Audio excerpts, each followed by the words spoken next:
청취자 여러분 안녕하십니까? 6월도 어느덧 중순으로 접어들었습니다. 창밖의 나무들은 한층 짙은 녹음을 더해가고 있고 길가의 장미는 계절의 절정을 알리듯 화사한 빛깔을 뽐내고 있습니다. 요즘은 거리에서도 찻집에서도 가정의 거실에서도 축구 이야기가 끊이지 않는 듯합니다. 월드컵이라는 이름 아래 온 나라의 마음이 하나로 모여 멀리 타국의 경기장을 향하고 있기 때문이겠지요. 승리의 기쁨도 패배의 아쉬움도 잠시 함께 나누며 우리는 다시 한번 같은 응원가를 부르는 이웃이 되고 있습니다. 그러나 뜨거운 함성 사이에도 우리의 일상은 변함없이 흘러갑니다. 누군가는 하루의 일을 마치고 귀가하고 누군가는 가족을 위해 늦은 저녁상을 준비하며 또 누군가는 내일을 위해 조용히 책장을 넘기고 있을 것입니다. 오늘 이 시간에도 여러분의 삶 가까운 곳에 있는 책들을 함께 나누어 보는 시간을 갖도록 하겠습니다. 모비딕 103장 읽겠습니다.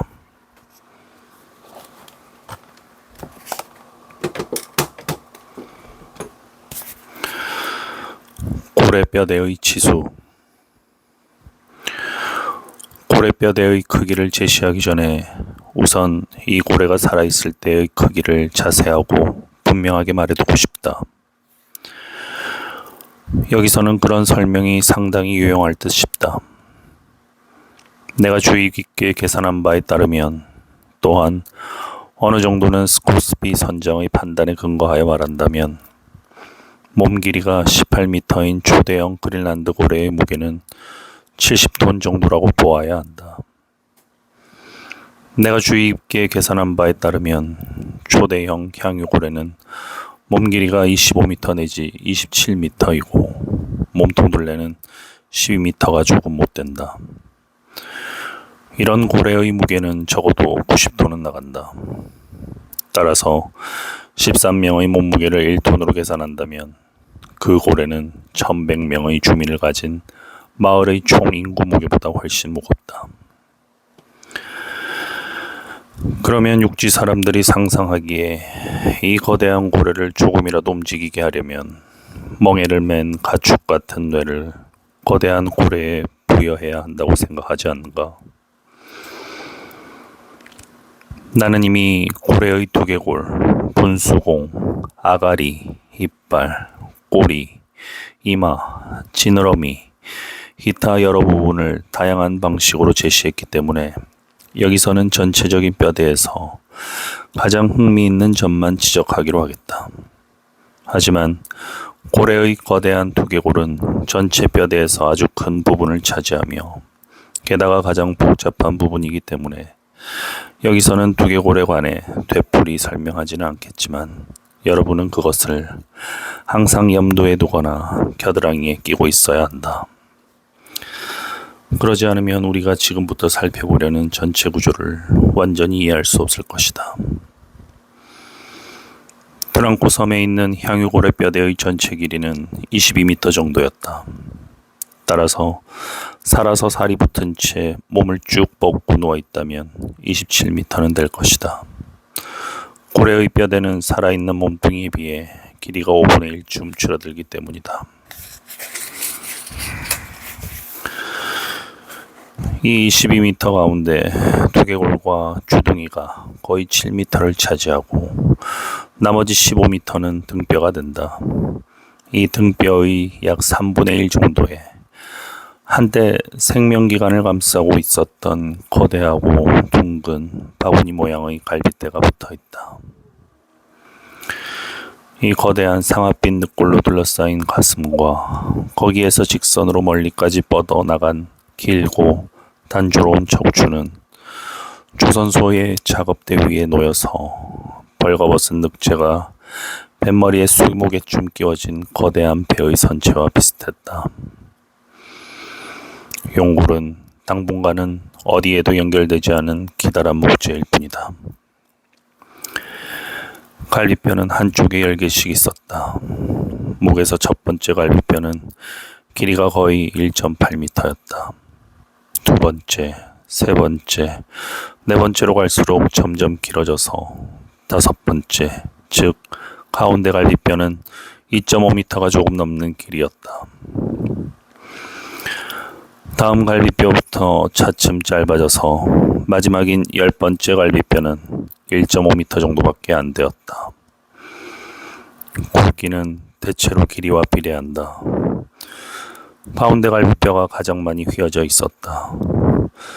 아르사시드 군도의 어떤 곳에서는 이 갈비뼈를 작은 시냇물에 걸쳐진 다리의 들보로 사용하여 그 위에 보행자용 다리를 놓았다. 이 책에서 여러 분 되풀이해 말했지만 나는 이들 갈비뼈를 고찰하면서 고래의 해골은 살이 붙어 있을 때의 형태와는 전혀 다르다는 사실을 새삼 깨닫지 않을 수 없었다. 트랑크 고래의 갈비뼈 중에서 제일 큰 가운데 갈비뼈는 살아있는 고래에서도 제일 두꺼운 부분을 차지하고 있었다. 그런데 이 고래에 살이 붙어 있을 때 제일 두꺼운 부분은 두께가 적어도 4.8m는 되었을 텐데 그 부분의 갈비뼈는 길이가 겨우 2.4m밖에 안 되었다. 따라서 이 갈비뼈는 살아있을 때의 위용을 절반 정도밖에 전달해주지 못했다. 게다가 지금은 벌거벗은 척추만 앙상하게 남아있지만 한때는 몇 톤이나 되는 살과 근육, 피, 창자 따위가 척추를 층층이 감싸고 있었다. 또한 그 풍만한 지느러미가 있었던 곳에는 이제 흐느흐느한 관절 몇 개만 보였고 뼈는 없지만 묵직하고 웅장한 꼬리가 있었던 곳에는 완전한 공백이 있을 뿐이었다. 겁 많고 세상 물정을 모르는 사람이 이 평화로운 숲속에 누워있는 앙상한 해골만 보고 이 놀라운 고래를 정확히 파악하려 한다면 그것처럼 어리석고 부질없는 짓도 없을 것이다. 그렇다. 오로지 절박한 위험 속에서만 분노에 불탄 고래의 꼬리가 만들어내는 격렬한 소용돌이 속에서만 끝없이 깊고 넓은 바다에서만 풍만하게 살찐 고래의 모습을 사실 그대로 생생하게 발견할 수 있다. 이제 척추를 살펴보자. 척추를 고찰하는 가장 좋은 방법은 기중기로 뼈를 들어 올려 똑바로 쌓아 올리는 것이다.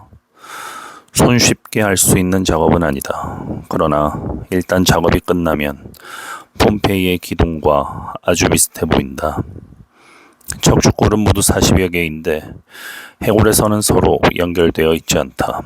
그것들은 대부분 구딕식 첨탑 위에 크고 둥근 장식이 얹혀있는 듯한 모습이고 무거운 벽돌이 옆으로 늘어서서 단단한 층을 이루고 있는 것 같다.